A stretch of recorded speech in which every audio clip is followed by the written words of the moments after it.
At dahil nasa tanghali na nga mga mare, kaya heto't maghahanda na nga ako ng pagkain namin para sa tanghalian. Bali tatakalin ko nga lang pala ng mabuti itong bigas namin mga mare para makuha ko nga yung tamang tubig niyan at hindi nga yan siya malata. Bali isa't kalahating takal nga lang pala mga mare ang nakuha ko dito sa may maliit kong lagayan. Bali dadagdagan ko na nga lang pala to. At dahil sa nakabili nga kami mga mare kagabi ng bigas na sa may urban, kaya buti na nga lang at kahit papano meron na nga kaming imbak na bigas dito sa bahay. Mahirap kasi mga mare kapag panay kabili ng 1 kilo sa tindahan. Para sa akin parang mas lalo kang mapapagastos dyan. Kaya buti na nga lang at kahit papano nabiyayaan nga kami na makabili kami ulit ng 25 kilos na bigas dito sa bahay. At nung natapos ko na nga hugasan mga mare yung bigas namin dyan, bali agad ko na nga sinalang yan dito sa may super kalan at mag-aasikaso naman ako ng ulam namin. At sa totoo lang mga mare, sobrang nagpapasalamat nga ako sa Panginoon dahil yung mga dating pangarap ko lang ngayon unti-unti nang natutupad. Kagaya nitong bago namin gamit sa bahay mga mare, yung rep, matagal ko na kasi talagang pinapangarap to at matagal ko na nga rin kasing hinihirit yan sa mister ko. At buti na nga lang talaga at kahit papano may mga binibigay na mga gamit sa mga narorotahan nila, sa mga nakukuhanan nila ng mga basura. Bali ang naisip ko nga pala na ulam namin para sa tanghalian mga mare, mag-aadobong baboy nga ako ngayong araw.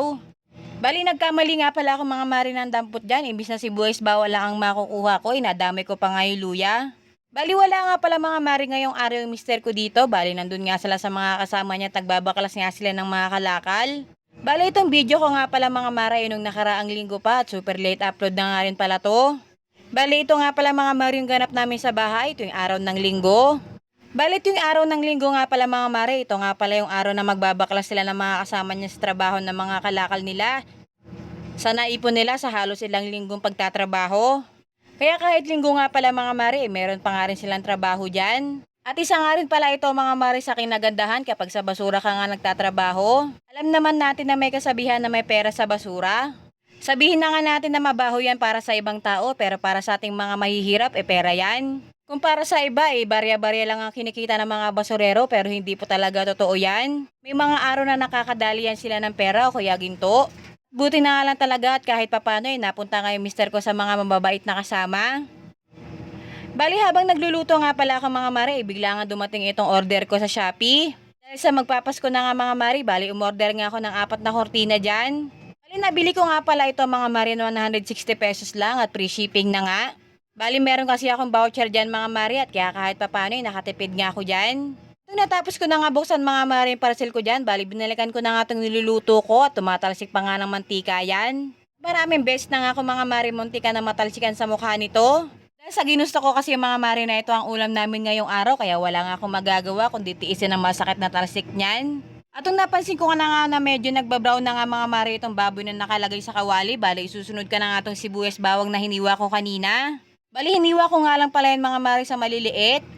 Bali habang nagluluto nga pala ako mga mare, nanonood nga pala ako ulit ng tutorial dito sa YouTube. At para kahit papano makuha ko nga yung tamang lasa ng adobong baboy dyan. Kahit na maraming beses ko na nga niluluto itong adobong baboy mga mare, bali nanonood pa nga rin ako ng mga tutorial dito sa may YouTube. Dahil alam nyo na marami talaga mas magagaling sa ating pagdating sa pagluluto ng ulam. Kumbaga mas marami silang alam pagdating sa pagluluto. At nung naluto na nga mga maring sibuyas bawang dyan, bali sinunod ko naman itong mga karaniwan na nilalagay sa adobong baboy. Kagaya ng mga pamintang buo at daon ng laurel. Binuhusan ko na nga rin pala yan ng toyo at suka, bali tinakpan ko nga lang pala saglit yan. At sa parte ng video ko na to mga mare, medyo nagkamali nga pala ako ng lagay dyan. Nagtataka ako bakit tubig yung nilagay ko samantalang bumili nga pala ako kanina sa may tindahan ng Sprite para yun nga yung magiging sabaw niyan. At dahil sa nagkamali na nga ako naglagay dyan mga mare, bali hintayin ko na nga lang pala na maubos itong tubig na nailagay ko yan kanina. Bali nilagyan ko na nga rin pala yan ng 1 pirasong oyster sauce. Bali hintayin ko na nga lang pala mga mare na maubos itong sabaw na nailagay ko dyan kanina dahil Sprite nga naman talaga ang ilalagay ko dyan. Meron kasi ako napanood mga mare sa YouTube na mas masarap daw kapag Sprite ang ilalagay mo. At nung napansin ko na nga mga mare na naubos na nga yung sabaw niya, bali binuhos ko na nga agad yung Sprite na binili ko kanina. Nilagyan ko na nga rin pala ng 4 na pirasong nilagang itlog itong adobo. Bali itong nilagang itlog nga pala mga mare, sinabay ko na nga pala yan kanina doon sa sinaing ko. At para saan kasi mga mare, masarap ang adobong baboy kapag meron nga yung kasamang nilagang itlog. Nung napansin ko na nga na parang nangungunti na nga mga mare itong sabaw nito, bali tinikman ko na nga yan. At medyo na-satisfied nga ako mga mare dahil nakuha ko nga yung tamang lasa ng adobo na hinahanap ko. Isang masarap na ulam mga mare para sa tanghalian. At ito nga pala mga mare ang ganap ko ngayong linggo sa bahay.